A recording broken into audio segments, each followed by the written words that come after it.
Cleopatra, a woman of great cunning, charm, and beauty who raised and positioned her empire as the largest empire in history, becoming the youngest woman to rule Egypt, achieving an enviable power that was never seen before, because her empire during her sovereignty enjoyed fortune, wealth, and abundance. The story goes that, in just 10 years, Alexander the Great had forged a vast empire that included ancient Egypt and was highly recognized and respected. However, after his tragic death, the empire was at war, as several commanders and generals were disputing the command of the great territory. Finally, the war did not reach an agreement, so the great empire was divided, and thus the Egyptian empire was commanded by the Macedonian general Ptolemy I, thus founding the Ptolemaic dynasty. The years passed and the empire grew and positioned itself as one of the most prosperous. Then Ptolemy XII took the power of pharaoh and ruler, along with his wife Cleopatra VI, of the city of Alexandria. Ptolemy XII marked a great alliance with his main adversaries while he remained in power, proving to be a man who was directed by peace and not by war. Over the years, the fruit of the love between the pharaoh and Cleopatra VI, 5 children were born: Ptolemy XIII, Ptolemy XIV, Arsinoe IV, Berenice IV, and Cleopatra VII. Cleopatra during her childhood showed great interest in education, so she had strict privileged academic training. She was too interested in education even though in the Ptolemaic dynasty, no one was obliged to learn as much as this astute woman did. Her tutors were amazed at the intelligence Cleopatra possessed, as she learned about letters, art, war, history, geometry, mathematics, and languages, leading her to master 8 languages, including the Egyptian language, making her the first in her family to master the language without interpreters. From a very young age, her passion was oratory and philosophy, which made her express herself with great posture and elegance, with appropriate gestures and a very sweet voice, denoting her great intellect and education. Cleopatra loved to visit the great library of Alexandria because in that place she felt complete since it housed a large number of writings that helped her education and culture. No doubt the beautiful maiden took advantage of every moment to prepare and learn all the arts. While growing up, Cleopatra was named a woman of extraordinary beauty, a woman so beautiful that had never been seen before. Cleopatra, being the daughter of the ruler, enjoyed all the privileges in Alexandria. She spent surrounded by servants and guards, and her days were surrounded by abundance. Cleopatra lived in a huge palace with beautiful gardens where she went out to meditate and read. This great palace became the most luxurious palace in the whole Mediterranean, and the more the Ptolemaic dynasty grew, the more the kingdom expanded. Years later, a great misfortune came to the family of Ptolemy. In the empire, great disturbances disturbed the people, as they were dissatisfied by the annexation of Cyprus by Rome. The pharaoh had greatly rejection of his wife for the decisions he had taken with the Roman people, so Cleopatra VI, along with his eldest daughter, expelled the pharaoh of Egypt, stripping him of his title. For several years the wife of Ptolemy XII ruled Alexandria with the help of her daughter Berenice.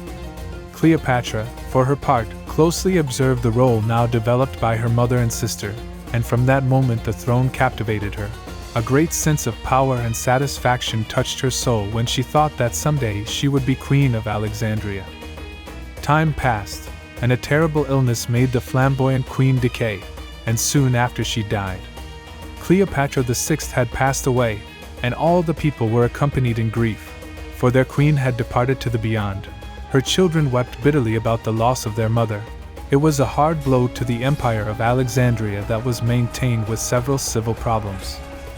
As was customary, a royal successor of the family was to take office immediately after her death, and according to tradition, her first daughter would now occupy the position of Queen of Egypt, so Berenice IV was established in power. In the beginning, Berenice played a very important role and everything was going well. However, her period as ruler was short because her father was the one who ended her monarchy. The dispute between father and daughter was a great controversy. During his reign, several revolts caused great damage in Egypt, and threats against the monarchy of Berenice did not stop. However, she did not give up her throne. Cleopatra, with her thirst for power and desire to become queen, traveled to Rome where her father was exiled to plan her return and end Berenice's rule. There she found the help she was looking for she had offered a great fortune if he would regain his position in Egypt. And so a large troop accompanied Ptolemy XII, better known as Auletes, to Egypt. Then a feud broke out which allowed him entry to his palace, and thus he regained his throne. When he achieved his goal, Auletes ordered the assassination of his daughter Berenice, thus ending his rule. Very clever. The now Pharaoh of Egypt also ordered the assassination of all the rich families of Egypt, to settle his debt with Gabinius, the Roman military with whom he made the deal. He regained his power, and his daughter Cleopatra was proud, because the next to rule would be her. She stealthily supported each of her father's decisions and closely watched his role as pharaoh. She learned a lot about how to rule with cunning and intelligence. At the age of 66, Auletes suffered a breakdown in his health, and each day it worsened as he recovered from his serious illness. His most loyal and trusted advisors managed the kingdom. However, Auletes never recovered, but rather departed to the underworld. But before he died, the pharaoh gathered his sons and advisors and said, "The day of my death has come, and from now on my sons Cleopatra VII and Ptolemy XIII shall rule Alexandria."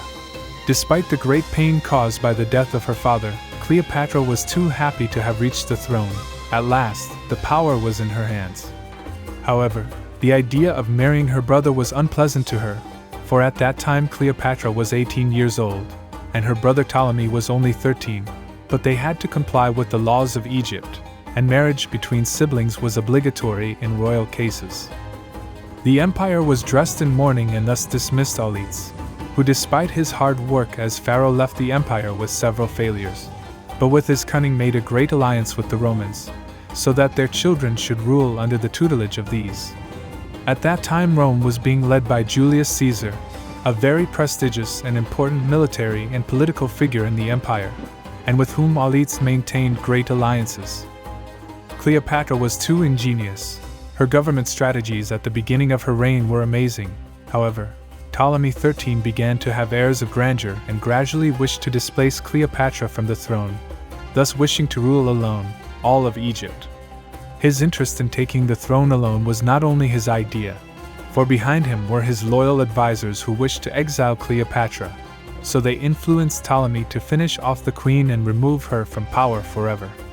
Cleopatra realized that her brother Ptolemy was behaving unusually, and sensed his brother's evil intentions, so she decided to take advantage, to gain the sympathy of her people and thus also the alliance with several enemy empires. Cleopatra approached several enemy leaders intending to gain a party, mainly with the Romans, because at that time Rome had a great kingdom and represented a great ally in case a terrible civil war broke out in Egypt. The monarch formed great bonds of friendship with several enemy chiefs and governors. Especially the cunning queen of Egypt formed a great alliance with Pompey, a very important military chief of Rome. However, those of the kingdom, on the other hand, saw very badly what the queen was doing, as it was said that Cleopatra was betraying Egypt. The pharaoh's advisors, Aquilas, Potimus, and Theodotus of Chios, manipulated him at their convenience, because due to his young age, they were practically the ones who ran the kingdom, and they told him to remove Cleopatra from the throne. One day, while Cleopatra was returning from a trip, Ptolemy declared his wife a traitor, expelled her amidst several civil disturbances, and sought to eliminate the queen. But Cleopatra's cunning was impressive, for she managed to flee Egypt unharmed.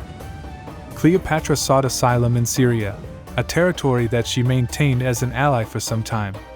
While there she managed to gather several military men to complete a large army that would soon be used to recover her empire.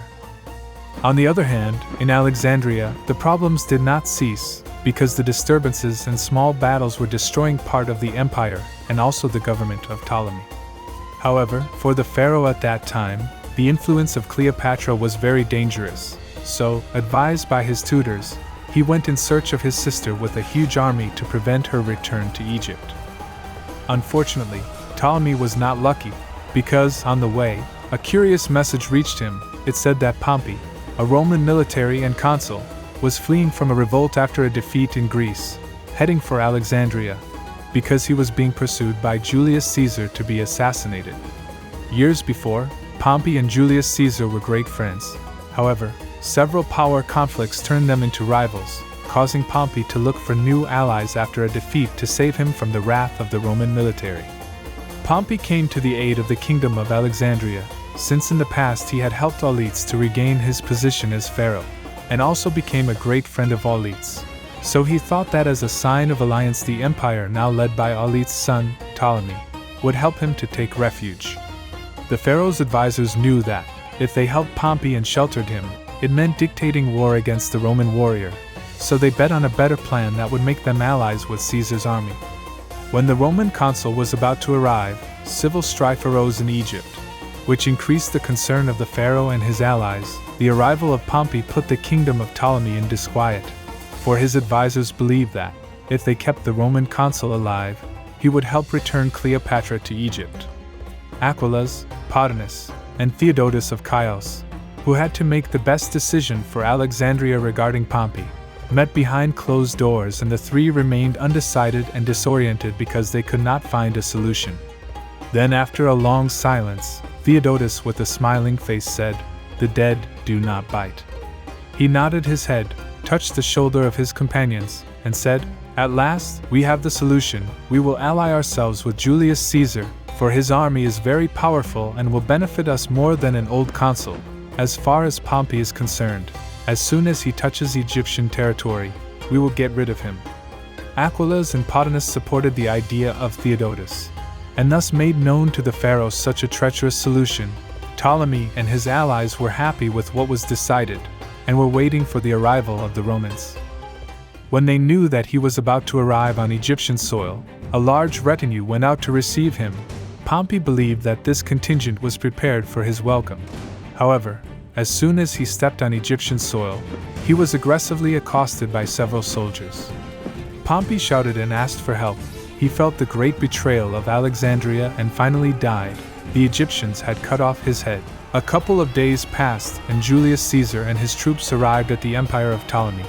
He was received with great banquets, and the best treatment than any other visitor. When he entered the palace, one of the royal advisors was holding a shining silver tray, and as soon as the Romans entered, he handed it to him, bowing as a sign of hospitality and alliance.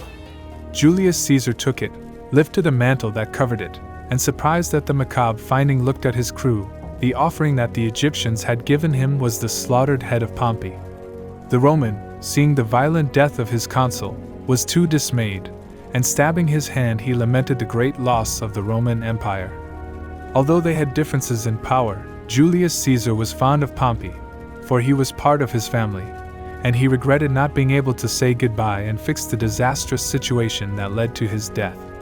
With tears in his eyes, he glared at the counselor who had handed him Pompey's head and ordered him executed for the murder of the Roman consul. The counselor did not imagine what Julius Caesar had ordered, for if he did so openly it was possible that the Egyptians would wage war and finish off what little crew the Roman dictator had. Then, before executing him, he took up residence in the royal palace and asked to see the kings of Alexandria, and so Ptolemy, who was going in search of Cleopatra, returned at the call of Julius Caesar, leaving a small army in vigil in case his sister Cleopatra should appear. On the other hand, Cleopatra was meditating about resolving her return to Alexandria. Then it was when a magnificent idea crossed her mind. She was in danger. She could not be seen in Alexandria, for the guards had strict orders not to allow her to enter, and she might even die at their hands if she dared to return. Then, to put her stealthy plan into practice, she sought out Apollodorus, her faithful friend and servant, and asked for his help, and he immediately agreed, because Apollodorus adored Cleopatra and helped her in everything she decided. Even the Sicilian formed a large network of informants throughout Egypt. Cleopatra told him, "Help me to return to Alexandria. I know that Julius Caesar is in the palace, and I wish to ally myself with him for my return." Apollodorus said to her, "Count on me, dear Cleopatra. Tell me what I must do.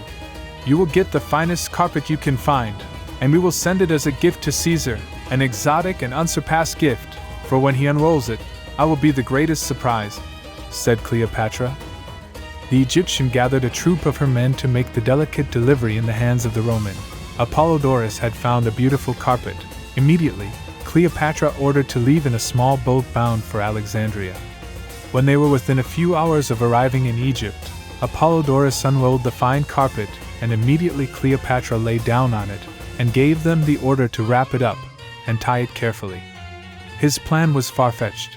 However, Cleopatra's intelligence was impressive. She had faith that her strategy would work.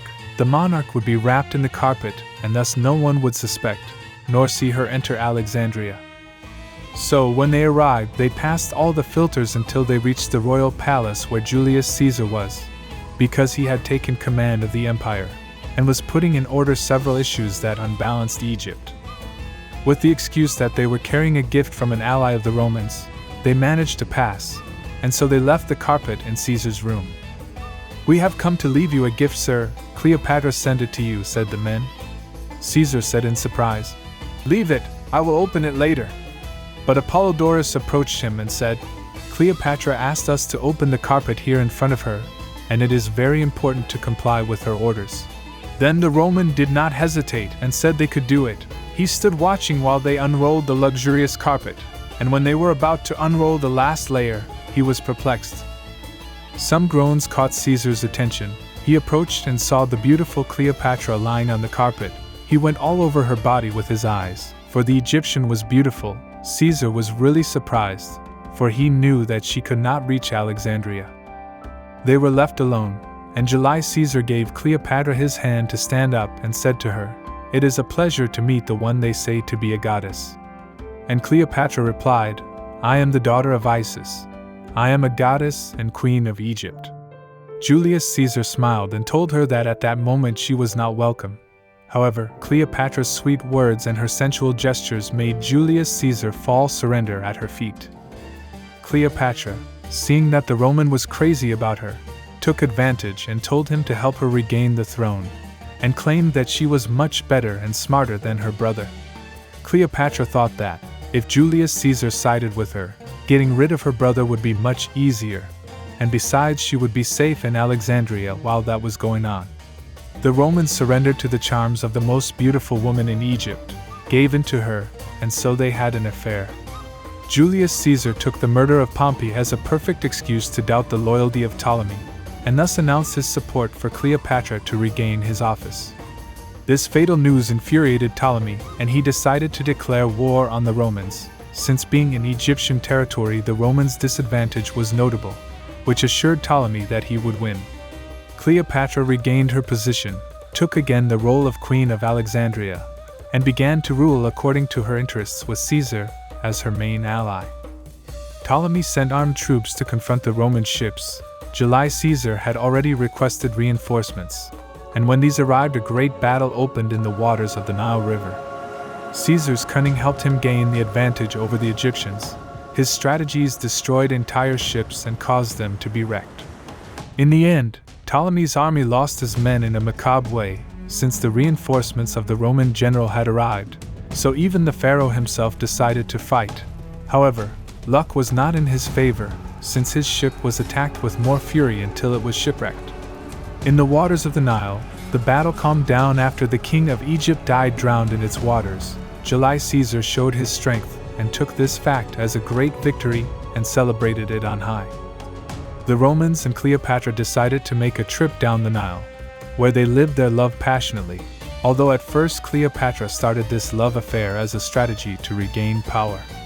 On her return, Cleopatra took power as never before and established several reforms that made Egypt rise, because they were going through an extremely delicate moment where they were about to fall as an empire. However, Cleopatra's vivacity made her empire the most recognized at that time. A few months later, Cleopatra gave birth to a beautiful child, whom she named Ptolemy, Caesar, and was better known as Caesarion, a product of her affair with Caesar. Everyone in the kingdom knew that Cleopatra was having an affair with the Roman, and although she was married to his brother Ptolemy, 14, the monarch continued with her beloved Julius Caesar. A couple of years passed and the Romans decided to return to Rome, as it was known that in the empire he would receive great awards, recognition, and praise for being a great conqueror and warrior. Thus, Cleopatra and Caesarion bid farewell to the Roman, awaiting his speedy return. When Caesar arrived in Rome, great celebrations were held, and he was named dictator for the life of the nation, and thus the Romans had become a man of much power and prestige. However, Alexandria under Cleopatra's rule was much more prosperous up to that time. Several years passed. Alexandria grew steadily and positioned itself as one of the most important and prosperous empires, with Cleopatra's great government strategies. One day, Caesar Ion and his mother organized an entourage to travel to Rome, to share political strategies and alliances very important for the empires, but also, he wanted to introduce his son to be the successor of his father when he died, and thus rule Rome. When Cleopatra arrived, she was not very welcomed by the people, because Julius Caesar was married, so the arrival of the Egyptian, and her relationship with the monarch of Rome, was frowned upon. Cleopatra, regardless of the rumors, settled in the royal house with her son, and thus spent several months in Rome. Julius Caesar had led several conquests, and at that time his power was exorbitant to such an extent that the Roman elite and the highest Roman officials were losing power. Seeing Caesar's actions with Cleopatra, several Roman senators started a small political revolt to end Caesar's reign, and so they summoned the monarch to a secret meeting, and while there, they assassinated him. The terrible news came the next morning. Julius Caesar had died at the hands of false leaders who sought power over him, and so the throne was ready for a new ruler. Marc Anthony, Julius Caesar's right-hand man, took the reins of the kingdom for a few days while the funeral rites took place, and thus also began a quest to avenge the death of Rome's dictator. On the other hand, Cleopatra saw her son's chance at last, and after the funeral the administrator of the kingdom read the Romans' will in the main square, to be heard by all the people. When the will was read, Caesar Ion was nowhere to be found, as he was considered an illegitimate son, so Julius Caesar had to ignore it. Cleopatra was furious, as she had left absolutely nothing to her son, and had not even considered him as a ruler, as he had left the position to his nephew Octavian. At this point Cleopatra's stay was no longer safe, for at any moment they could attack her. Now without Julius Caesar she was in hostile lands. So, she gathered her contingent and returned to Alexandria to continue her great government. And on the way, Cleopatra thought of a way to rule entirely alone, and so she ordered to kill her brother Ptolemy XIV to stay on the throne forever. The order was given, and so her co-ruler died at the hands of his sister. Alone on the throne, Cleopatra began to rule impressively. Alexandria did not stop growing, and the abundance was enviable for other kingdoms. In Rome, Marc Anthony wanted to meet with Cleopatra, so he sent an emissary to Alexandria with a letter to the Egyptian queen. And when the news reached, the monarch did not hesitate to attend that meeting. The Roman Marc Anthony had sighted in Tarsus, so the monarch immediately prepared a large ship for his trip. Marc Anthony was already in Tarsus waiting for the beautiful Cleopatra, until one afternoon the ship of the ruler touched their land. A beautiful ship with purple sails carried the queen. Her oars were silver and gold bow. Cleopatra's ship showed her status, power, and wealth that Egypt possessed. The ship was so impressive that Marc Anthony himself was stunned to see such a huge vessel. All the people abandoned their duties to give a triumphal entrance to the one who claimed to be a goddess, since her name was well known in several territories. On the other hand, Marc Anthony, since he met Cleopatra, was deeply in love with her. Her beauty, charm, and intelligence captivated the Romans. However, he could not expose himself before his empire. The reception and celebration were magnificent because they believed that the Egyptian queen deserved the best of her people. Marc Anthony received her with honors, so they settled in the royal palace. Both held great meetings for the political good of the empires. But Marc Anthony was looking for something more. He praised the queen and with sweet words sought the love of the Egyptians. To Roman surprise, Cleopatra was enchanted with him, and so he always reciprocated. Both spent several months in Tarsus and then in Alexandria, where they consummated their love. Their romance was official in Egypt. Although Marc Anthony was married in Rome, he continued with his romance, because he was deeply in love with the queen. Several months passed, and in the royal palace the birth of twin sons was announced. Cleopatra had given birth to the offspring of Marc Anthony, and as they were born the Roman named the children as his heirs and successors.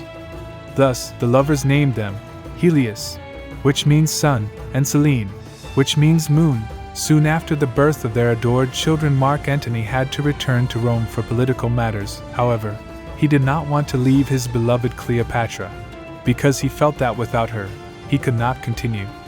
When he arrived in Rome, Octavian received him and appointed them several royal duties concerning their territories. His wife, Fulvia, received him with joy, because it had been a long time since she had seen him. But Marc Antony was distant, and as much as he wanted to leave his wife, he could not do it. The Roman was always on the lookout for Cleopatra. He could not forget her charms. But even so, he could not abandon his position and remained in Rome fulfilling his royal duties. Eventually, a rare disease struck Fulvia, and no matter how much she was treated, she could not recover, and soon she died. It was a very difficult time for Marcus.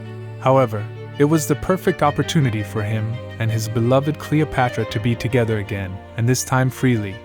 And now he would not be branded as an adulterer. Marc Antony's plans to return to Alexandria with the queen were frustrated by Octavian, because he was totally against the love affair they had. So to avoid such a union, he suggested to Marc that he marries Octavian, his sister. As consul of Rome, Marc Antony had to show a good image, and he had to comply with the orders of his king, so the marriage took place. They got married, and in a couple of years they had 3 children. Octavian began to have several internal conflicts. Lepidus and Marc Antony claimed the power of several territories, thus creating a marked rivalry between the Romans. However, Lepidus, tired of the quarrel, ended up moving away from political life, so Marc Antony and Octavian maintained a great dispute for power. In the end, both ended up sharing the power of Rome, and so Antony took the eastern provinces and Octavian the western ones. However, their rivalry was not yet over. Time later, Marc Antony met Cleopatra in the city of Antioch. Despite being married, he ran to the arms of his true love, abandoning Octavian. Once reunited, their love was prosperous, for both were deeply in love. Cleopatra took Marc Antony to Alexandria, and being there made their union official. Both ruled with intelligence, and Cleopatra's strategies made Egypt prosper rapidly, and the people were happy, because the beautiful Egyptian queen had managed to consolidate a powerful empire, and was very feared by many. For several years they lived together in Alexandria, with great celebrations, riches, and abundance. Cleopatra became the woman with more power among all the empires and was highly respected. Several conflicts in Syria made Octavian turn to Egypt because his army was sheltered in that territory, so they had to flee after the revolts. The Roman sovereign was extremely angry and wanted to end the romance between Cleopatra and his former ally Marc Antony because he had abandoned his sister in Rome for a foreigner, and also because he feared losing part of the Roman Empire that was under the command of Marc Antony. Thus, Octavian began a civil war against the supporters of the consul Antony. As a result, a great battle took place in the waters of Greece. Cleopatra trusted the army that consolidated her beloved, so she decided to accompany him in battle. The confrontation was disastrous, and the great army of Octavian had finished with much of the contingent of Antony, so Cleopatra decided to return to Alexandria, as the defeat was marked. Once she entered the palace, Cleopatra announced to her allies and subjects a false victory, to seek more political ties with other regions. But soon the news of the absolute defeat reached Egypt, so Cleopatra went into hiding until she found a strategy to help raise her kingdom. Marc Antony and his beloved stood up to the crisis that plagued the empire, and despite all the support of her husband, Cleopatra was not the same after the terrible defeat. Her role as a ruler was exceptional, and her struggle to raise her empire was tireless. But it was not enough. Egypt had been invaded by Octavian, and the reign of Cleopatra and Marc Antony was hanging by a thread, for Octavian wished to end the power that Cleopatra had achieved. Octavian had sent a terrible message to the monarch saying that she would receive his pardon if she murdered her lover. The sovereign did not answer the macabre proposal of the Roman, and decided to flee with his army, because they were very close to Alexandria. While Cleopatra was looking for a safe place to take refuge, a piece of false news reached the ears of Marc Antony. He had been told that the Egyptian monarch was hit by the troops of Octavian, and was killed. The Roman, upon hearing the news, shouted the name of his beloved, and in tears unsheathed his sword and plunged it into his chest. because if his beloved Cleopatra was dead, he had nothing left to live for. Fortunately, Antony's hard blow did not kill him, but it left him seriously wounded, so he was losing too much blood and was attended by several doctors. An accelerated messenger ran through the city in search of Marc Anthony, because he knew the whereabouts of his beloved and wanted to deny the news of her death. And when he found the Roman, he was already very bled and weak, but he was still conscious. Then he told him, "Sir, our queen is alive. She has been able to escape." A breath of life ran through the body of Marc Anthony, who knows that his beloved was alive and did not wish to die. He asked to be taken to the arms of Cleopatra so that at last they would be together. When they met, Cleopatra ran into his arms. He was too weak and the pain was unceasing, but he was satisfied because he knew that his beloved was by his side. In the arms of Cleopatra, Marc Anthony gave his last sighs, and told his beloved to yield to Octavian so that he would spare her life. When he finished telling his longing to his beloved, Marc Anthony died. The despair of Cleopatra was uncontrollable, because a few days later she received the news that her beloved son Caesarion was killed by Octavian. The pain for the Egyptian was too much, which caused her several serious health problems.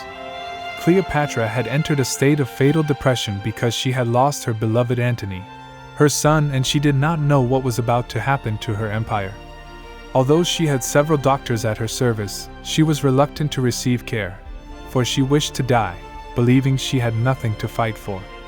However, Octavian did not want Cleopatra to die, so he forced her to receive medical attention until she was completely healthy, for if she did not, he threatened to murder her children, so Cleopatra had no choice. Finally, Octavian cornered Cleopatra in Alexandria, thus marking the end of her reign as the most powerful woman in Egypt. Octavian had locked her up as his hostage as a sign of his victory, and kept her under constant surveillance, for Cleopatra had attempted suicide several times. As for her children, Octavian sent them to Rome to be raised by his sister Octavian, so Cleopatra felt her fatal defeat and wished to die. Until 9 days after the death of Marc Anthony, they entered Cleopatra's room and found her dead, lying on an elegant sofa. The Egyptian leader was dressed in a beautiful dress and various ornaments made of gold, attire that seemed to have been prepared for her death. It is said that her death was caused by the bite of a poisonous snake, while others say it was because Cleopatra took a lethal poison by committing suicide. The truth is that Cleopatra's death was very painful for all of Egypt and several of her loyal allies, as she proved to be a great woman and a great ruler. The funeral rites dedicated to the great Egyptian monarch were elegant and according to the requests of the queen, as she had asked to be buried next to her beloved Marc Anthony when she died. Cleopatra, a strategist and effective, stood out among women rulers, and her monarchy was impressive.